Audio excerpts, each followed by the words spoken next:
Hi everyone, so I'm finally back with another video, and today's video is going to be on staying inspired, staying creative and ways to get motivated. And as you've probably noticed, it's been a while since my last video. I'm really sorry for putting it off for so long.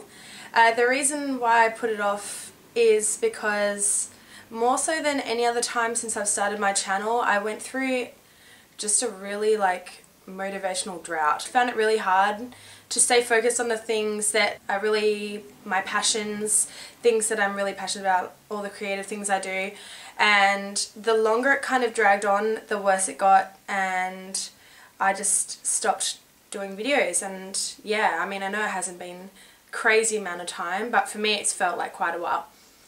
And I guess what kind of sparked my drought in work was the kind of loomingness of Halloween. And Halloween for YouTubers is like a quite big deal because, you know, you want to put out all these amazing tutorials on Halloween looks and everything, and for me this year, because of not working, I didn't have the money to put into putting together any cool videos.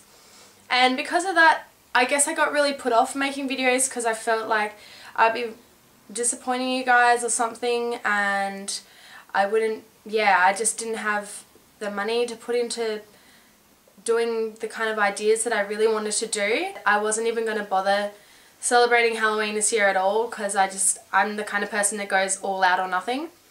But I did end up celebrating Halloween, and there's pictures on my Tumblr, so I'll link you guys to that if you want to have a look. I ended up dressing up as a murdered Miss World contestant, murdered Miss World winner.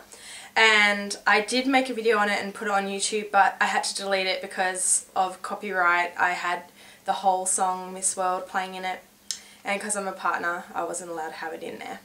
But anyway, so that's kind of why I haven't been doing videos and why I kind of lost my motivation there for a while. So when I was thinking about the first video I'd do when I got back to doing videos, I thought, why not I sit down and write down all the things that inspire me to stay creative, things that help me achieve my goals or keep me focused, keep me motivated.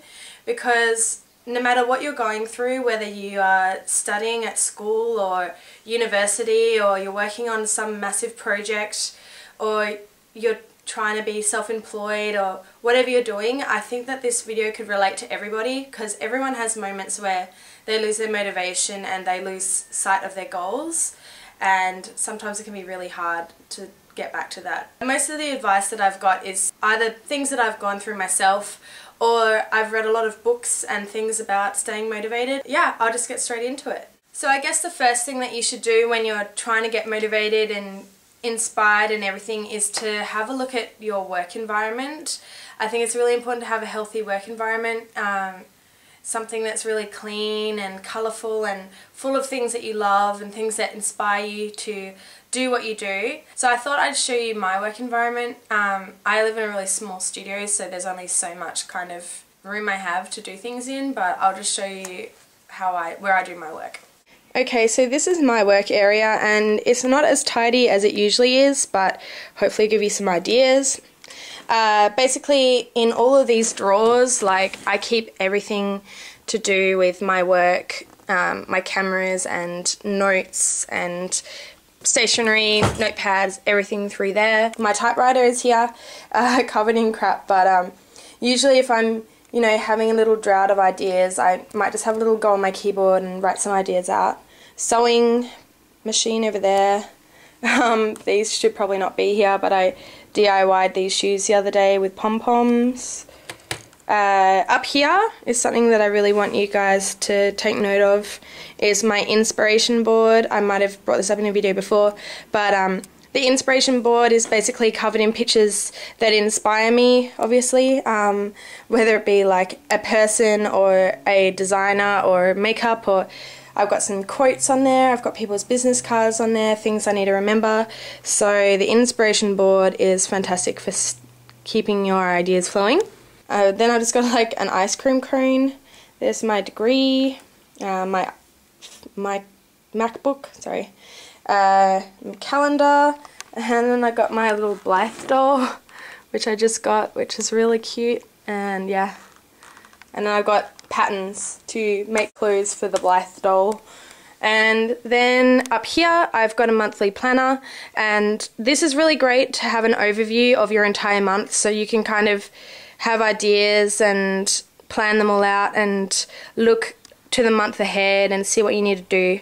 So yeah, that's just my little work area, and then I've just got my clock down there and stuff. One thing I forgot to mention when I was over there is I like to change up that inspiration board pretty constantly with new ideas. I think it just keeps it fresh and just keeps me inspired by just having constant new things on there, constant new images. The next thing I want to talk about is actually staying focused and having a kind of to-do list kind of approach to getting tasks done. While this isn't like a very, I guess, fun way to look at doing things, it seems rigid. I find the best way to get things done is to have a set day where I have a set task I'm going to do at a particular time. I give myself a certain amount of time to achieve it in, and then once I finish that task I can tick it off, and I feel so much better knowing that I've achieved that. I can have a look and be like, yeah, I got that done. So sometimes if it's a really small task, I have an egg timer and I actually put it on for the amount of time that the task is meant to take, and then it kind of puts me under pressure to get the task done. I do that a lot of the time when I'm cleaning my apartment. I give myself half an hour once a week or a little bit more just to really go around and tidy everything. So definitely having a to-do list and having scheduled times to achieve things will help you stay motivated and determined to achieve your goals. And tying in with, you know, to-do lists and everything, over there you saw that I have my monthly planner. Well, I also have my everyday kind of planner. This one's just, you know, pretty standard schedule. It's small enough to keep in my handbag, so I take that wherever I go if there's anything I need to remember. As well as that, I have a daily planner, and yes, I take organising to the next level. But these are great. I bought these from KKK as well. I really recommend going to KKK if you're looking for organisational things. But on this list I just have a list of like tasks that I need to achieve. I give myself an estimated time, and then over on the other side is a priorities list, so you can label them like 1 to 10 or whatever, so that you can, you know, prioritise what's most important to get done, and then just a tick box at the end, because it always feels good when you tick off what you're meant to do. Now, before you actually set out to achieve your tasks, I think one of the things that stops people from getting motivated is wondering what's making them want to do the task in the first place. Like, why should I have to do this task? Is it a task that you want to do? If it's something that's really easy and fun to do, then chances are you've already done it. But if it's a bit of a tricky task, whether it's something you're passionate about or if it's just something that you don't want to do, sometimes it can be hard to get started. So whenever I'm really stuck for why I should have to complete a task, what I often do is I write a list of reasons why I'll benefit from completing that task. So whether it be like a material gain, so I'll earn money out of achieving that task, or I'll get something out of it, or it might be a personal gain. Maybe I will learn something new, or I'll feel like I've made an improvement in myself. I might feel like I've accomplished something through doing that task, whether it be big or small. Maybe write down what the accomplishment will be. And another thing to remember is that every little task you do in your grand scheme of what you want to do will help you bring you closer to your goal. So that might be another reason why you're motivated to do this task, because that will bring you closer to your overall goal. Unfortunately, for most of us, dreams don't happen overnight, and we have to really work to get where we want to be. So knowing that you've done a little task which helps you on your way can really make you feel good about yourself, that you've taken one step closer to where you want to be. Now, if it is a task that you don't particularly want to do, then you've got to find ways to make it more enjoyable. For me, if I'm really stuck on a task, I have something which I've made. Because I live alone and it can get kind of lonely in here and hard to stay focused, what I've done is I've made a kind of motivational, kind of creative playlist on my iPod, which is music that makes me focus, makes me work, makes me feel happy and encouraged, and just songs that make me feel really good. So one way to you know, really like make yourself feel great about completing a task is by making a playlist of music that you really like, and hopefully it'll take your mind off that menial task and then you'll get to your goal quicker. It's also really important, if you are trying to get something done, that you take enough time to relax and rest and have a break. Something that really works for me if I'm stressed out about something is I go for a walk. I know it's pretty cliche, people say go for a walk, but it really does help. It puts your mind off it. If you just go for a little walk on your own with your iPod, it just helps clear your mind and put all those thoughts out of your head. Or even if it's just catching up with friends, going to see a movie or whatever, sometimes you do need to take a break. One thing that I'm quite guilty of is beating myself up over stuff that I haven't got done. And this is a pretty huge thing for me. Sometimes if I've set myself a task and I've become lazy and I haven't completed it, I get really down on myself, and then I'm even less likely to complete the goal. What you need to do is really just pull yourself up and get on with it, as hard as it can be sometimes. It's really important to acknowledge the progress you've made so far, so you should, you know, aim to reward yourself in some small way if you've achieved something, or just acknowledge to yourself that, you know, you've done something positive for your own benefit, and that can help you stay on task. Also, never let your own self-doubt stop you from achieving things. You've got to allow yourself to make mistakes, and you know, mistakes are a part of life. Everyone makes them, and I think that you can't allow your mistakes to make you give up what you want to do. You just have to kind of move past that and keep going. And you should also, you know, in that, be willing to take risks. You know, sometimes you might really want to do something and it might not be the easiest road, but sometimes it's just better to take the risk rather than regret not making that risk later on down the track. And just never give up, you know, with stuff. If you give up, the only person that really loses out is yourself, and you know, you'll just end up living in regret, and that's something that you really don't want to do. Tying in with what I was saying about beating yourself up about stuff, I think that it's really important that you don't compare yourself to others. If you spend your life comparing what you're doing to other people, then you are just setting yourself up for disappointment. You're going to really damage your self-esteem. No matter what you do, whether it be work related or it be money or it be looks, someone's always going to be better off than you. That's just the reality of the world, and someone's always going to be worse off than you. And if you spend your whole life comparing yourself to others, then you're never really going to be happy or be successful in your own way, because you're just going to have set these unrealistic standards for yourself. I think that applies a lot to people that blog or have YouTube channels or do anything on the internet.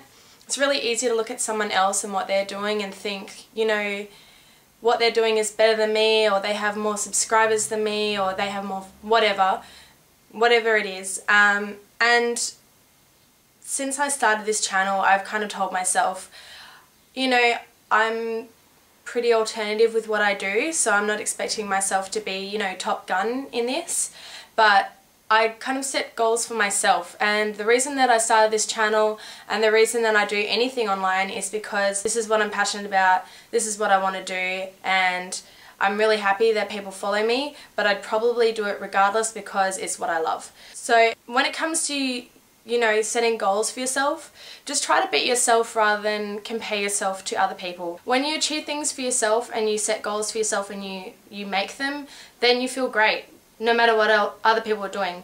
And when you start to look for happiness within yourself and set goals for yourself, that's when you are truly happy. Next, I just want to talk about something in relation to particular people that want to do really creative things and just ways to stay creative. For me, you know, my main way is to write out my ideas. This is something I've talked about before. Every time I get an idea, I get my iPhone, wherever it is. Yeah, and I just use the notes section in my phone. Every phone pretty much has that.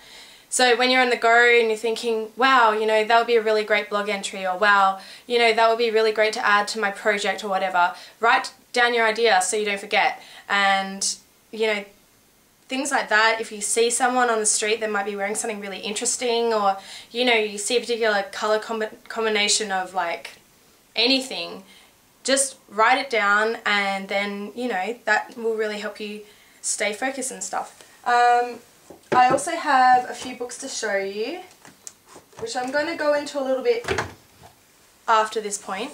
And these are two books that have really helped me stay creative and stay focused on what I want to do. The first one is Style Journal, and this one's by Moleskine.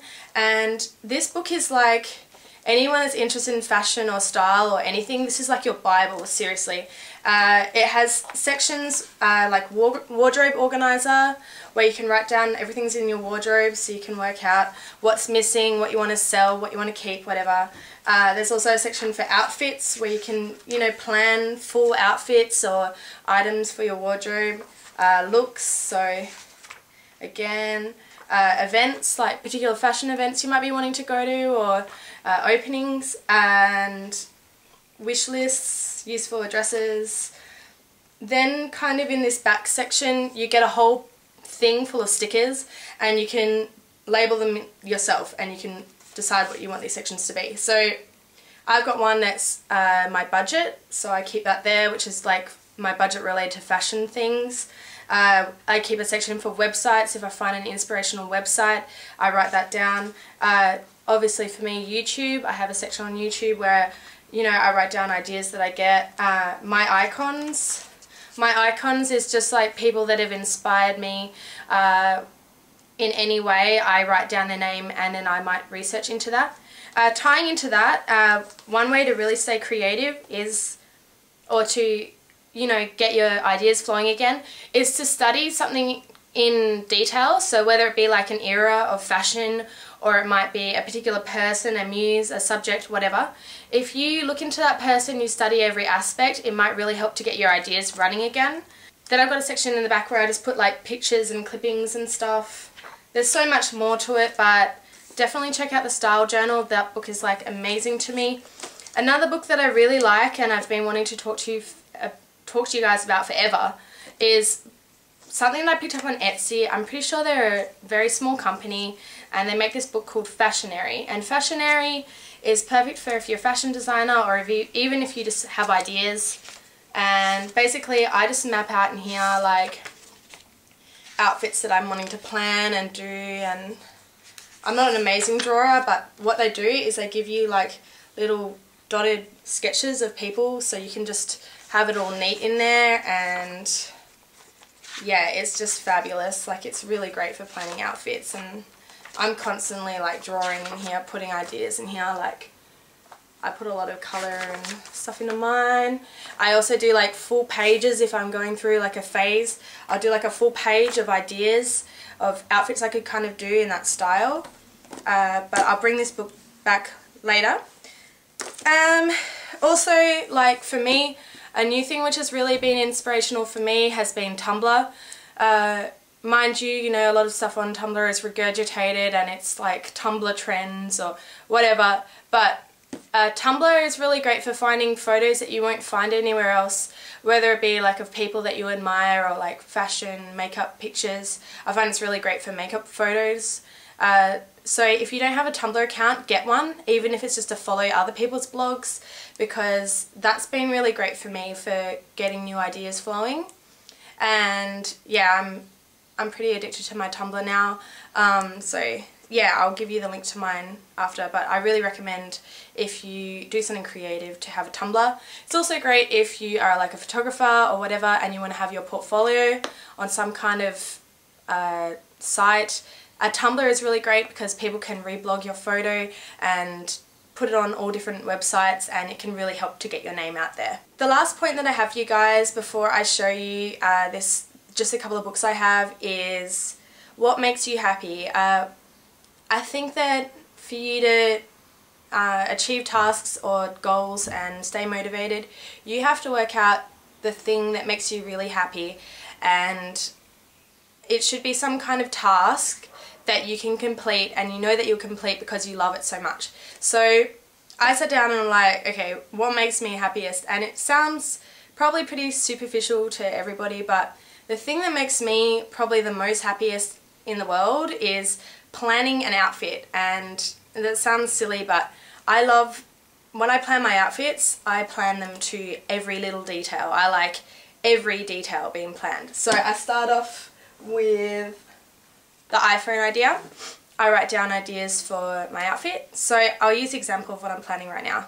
So at the moment I'm planning a money themed outfit, and everything's going to be like kind of mixed between 1950s and 1980s. I know it sounds kind of weird, but everything's going to be like dark green, like money, black and silver. So I've written down all the ideas for what I'm going to have as part of my outfit. And then I've got my Fashionary, and I've drawn the outfit and I've called it Poor Little Rich Girl. And it's basically going to be like this slinky black dress with money tights, and then I'm going to have these huge big costume jewelry, money clip-on earrings. I'm going to have gloves and a big fur hat because I think that kind of ties in with the whole money thing. And then I'm going to have this crazy like emerald green wig, and I'm going to have emerald like green glitter and black lipstick, and yeah, there's heaps of other details. But that makes me so happy doing stuff like this, like planning an outfit to every detail and then executing it. So that's just my little example. That's something that makes me really happy. If you're struggling to stay motivated, think about the things that make you really happy, set out to achieve a task, achieve the task, and then you'll probably feel better about achieving other things. Okay, so I've only got the 2 books here to show you. I did have some more, but I don't know where I've put them. But the first book I want to show you is The Girl's Guide to Absolutely Everything by Melissa Kirsch. And I got this off, I first borrowed this book from the library and I really liked it, so I bought it online. And this book covers like anything that kind of bothers you or might concern you in your, as a female in your 20s or even through your teens.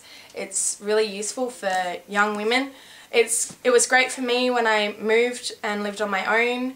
It goes through dealing with money, it goes through organising your house, it talks about relationships and family and friends, and just absolutely pretty much anything that could bother you, it covers it in this book, and it's fantastic. And it also kind of goes into, you know, staying motivated and focused and just, you know, ways to stay happy and everything like that. So The Girl's Guide to Absolutely Everything is a really good book. And relating more to motivate, like staying on focus and everything, is The Complete Idiot's Guide to Overcoming Procrastination. And it covers like a lot of things in this book, not just kind of procrastination. Kind of looks at like why you put off doing tasks and what you can do to get focus again. Things about your personality that might hinder you from doing certain things, and just how to schedule and manage your time and just achieve goals. And that book has also been a lot of help to me. Also, it's just worth going to a public library and having a look through what books they have. Public libraries have a lot of books on stuff like that. So yeah, that's pretty much all I have to share with you guys today. I hope this video has been on some help to you. I will be back with a video very soon, which I do promise, and I will do. And yeah, that's all I have for now, but I'll speak to you guys soon.